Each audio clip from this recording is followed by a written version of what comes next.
At this time, I have the honor to present to you the moral leader of our nation. I have the pleasure to present to you Dr. Martin Luther King, Jr.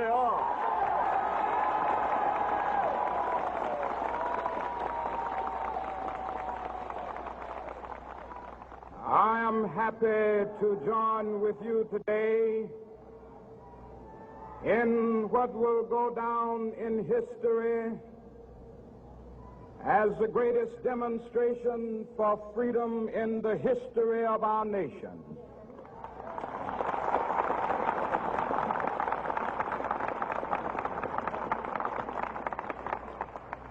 Five score years ago, a great American in whose symbolic shadow we stand today signed the Emancipation Proclamation. This momentous decree came as a great beacon light of hope to millions of Negro slaves who had been seared in the flames of withering injustice. It came as a joyous daybreak to end the long night of their captivity. But 100 years later, the Negro still is not free. 100 years later, the life of the Negro is still sadly crippled by the manacles of segregation and the chains of discrimination. 100 years later, the Negro lives on a lonely island of poverty in the midst of a vast ocean of material prosperity. 100 years later, the Negro is still languished in the corners of American society and finds himself in exile in his own land. And so we've come here today to dramatize a shameful condition. In a sense, we've come to our nation's capital to cash a check. When the architects of our republic wrote the magnificent words of the Constitution and the Declaration of Independence, they were signing a promissory note to which every American was to fall heir. This note was a promise that all men, yes, black men as well as white men, would be guaranteed the unalienable rights of life, liberty, and the pursuit of happiness. It is obvious today that America has defaulted on this promissory note insofar as her citizens of color are concerned. Instead of honoring this sacred obligation, America has given the Negro people a bad check, a check which has come back marked insufficient funds.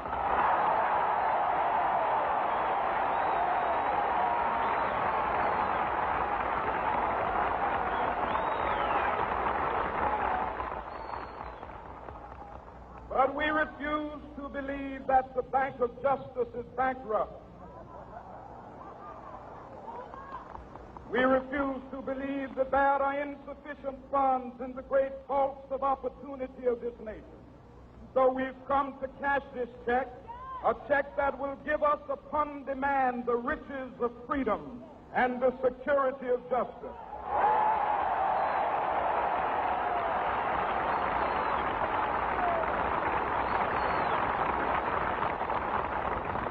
We have also come to this hallowed spot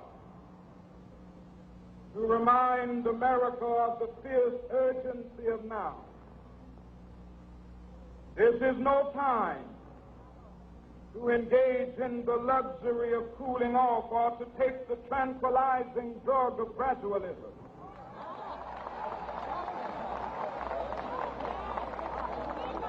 Now is the time to make real the promises of democracy.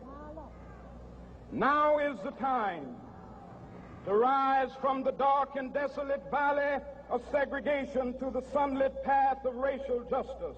Now is the time to lift our nation from the quicksands of racial injustice to the solid rock of brotherhood. Now is the time to make justice a reality for all of God's children. It would be fatal for the nation to overlook the urgency of the moment.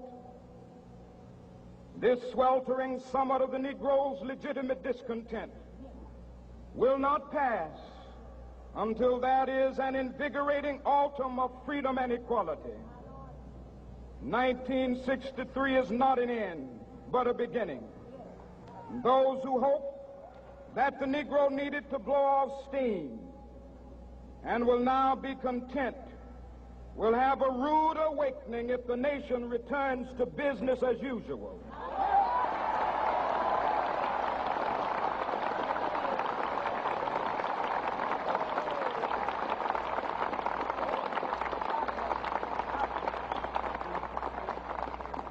There will be neither rest nor tranquility in America until the Negro is granted his citizenship rights. The whirlwinds of revolt will continue to shake the foundations of our nation until the bright day of justice emerges. But that is something that I must say to my people who stand on the warm threshold which leads into the palace of justice. In the process of gaining our rightful place, we must not be guilty of wrongful deeds. Let us not seek to satisfy our thirst for freedom by drinking from the cup of bitterness and hatred.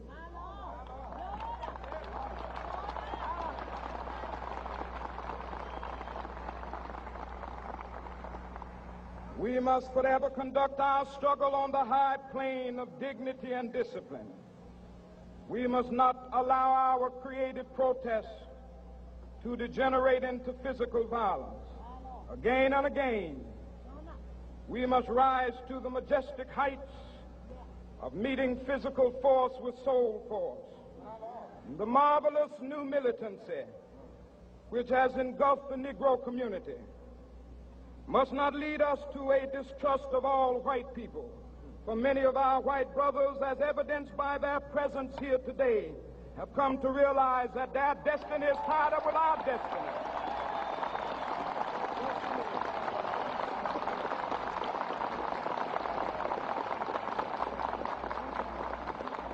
And they have come to realize that their freedom is inextricably bound to our freedom. We cannot walk alone. And as we walk, we must make the pledge that we shall always march ahead. We cannot turn back. There are those who are asking the devotees of civil rights, when will you be satisfied? We can never be satisfied as long as the Negro is the victim of the unspeakable horrors of police brutality. We can never be satisfied as long as our bodies, heavy with the fatigue of travel, cannot gain lodging in the motels of the highways and the hotels of the cities.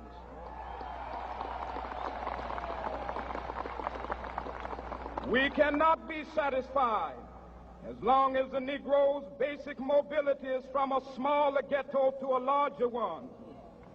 We can never be satisfied as long as our children are stripped of their selfhood and robbed of their dignity by signs stating for whites only.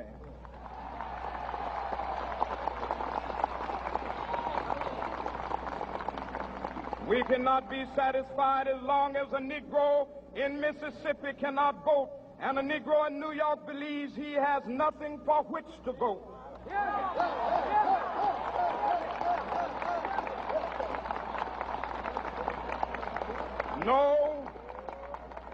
No, we are not satisfied, and we will not be satisfied until justice rolls down like waters and righteousness like a mighty stream.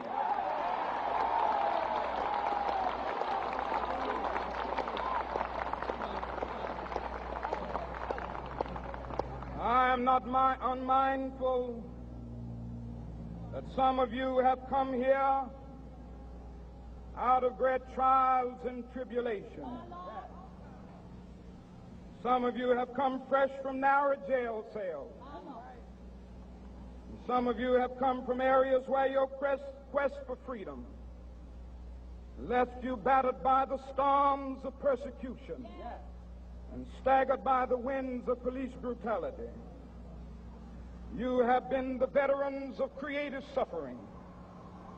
Continue to work with the faith that unearned suffering is redemptive. Go back to Mississippi. Go back to Alabama. Go back to South Carolina. Go back to Georgia. Go back to Louisiana. Go back to the slums and ghettos of our northern cities. Knowing that somehow this situation can and will be changed. Let us not wallow in the valley of despair. I say to you today, my friend,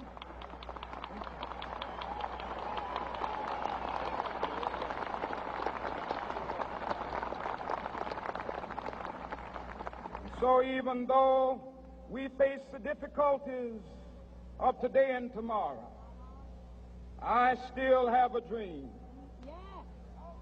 It is a dream deeply rooted in the American dream. I have a dream that one day this nation will rise up and live out the true meaning of its creed. We hold these truths to be self-evident, that all men are created equal.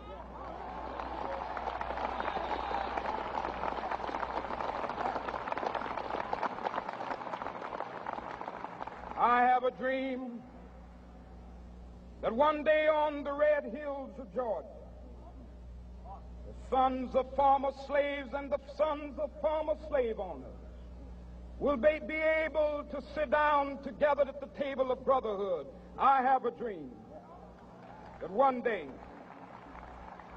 even the state of Mississippi, a state sweltering with the heat of injustice, sweltering with the heat of oppression, will be transformed into an oasis of freedom and justice. I have a dream that my 4 little children will one day live in a nation where they will not be judged by the color of their skin, but by the content of their character. I have a dream today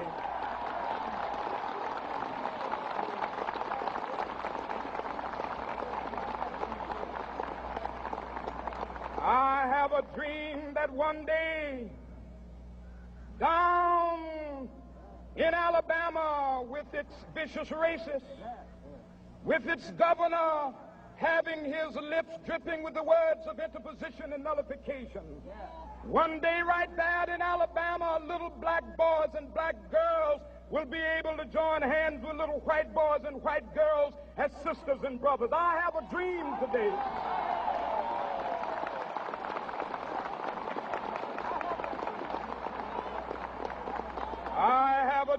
that one day every valley shall be exalted, and every hill and mountain shall be made low. The rough places will be made plain, and the crooked places will be made straight, and the glory of the Lord shall be revealed, and all flesh shall see it together. This is our hope. This is a faith that I go back to the South with. With this faith, we will be able to hew out of the mountain of despair a stone of hope. With this faith, we will be able to transform the jangling discords of our nation into a beautiful symphony of brotherhood. With this faith, we will be able to work together, to pray together, to struggle together, to go to jail together, to stand up for freedom together, knowing that we will be free one day. This will be the day. This will be the day when all of God's children will be able to sing with new meaning, my country, tears of thee. Sweet land of liberty, of thee I sing. Land where my fathers died, land of the pilgrim's pride. From every mountainside, Let freedom ring, and if America is to be a great nation, this must become true.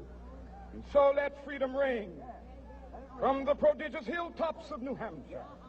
Let freedom ring from the mighty mountains of New York. Let freedom ring from the heightening Alleghenies of Pennsylvania. Let freedom ring from the snow-capped Rockies of Colorado.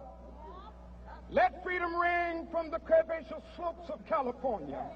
But not only that, let freedom ring from Stone Mountain of Georgia. Let freedom ring from Lookout Mountain of Tennessee. Let freedom ring from every hill and molehill of Mississippi, from every mountainside. Let freedom ring, and when this happens, and when we allow freedom ring, when we let it ring from every village and every hamlet, from every state and every city, we will be able to speed up that day when all of God's children, black men and white men, Jews and Gentiles, Protestants and Catholics, will be able to join hands and sing in the words of the old Negro spiritual, free at last, thank God Almighty, we are free at last.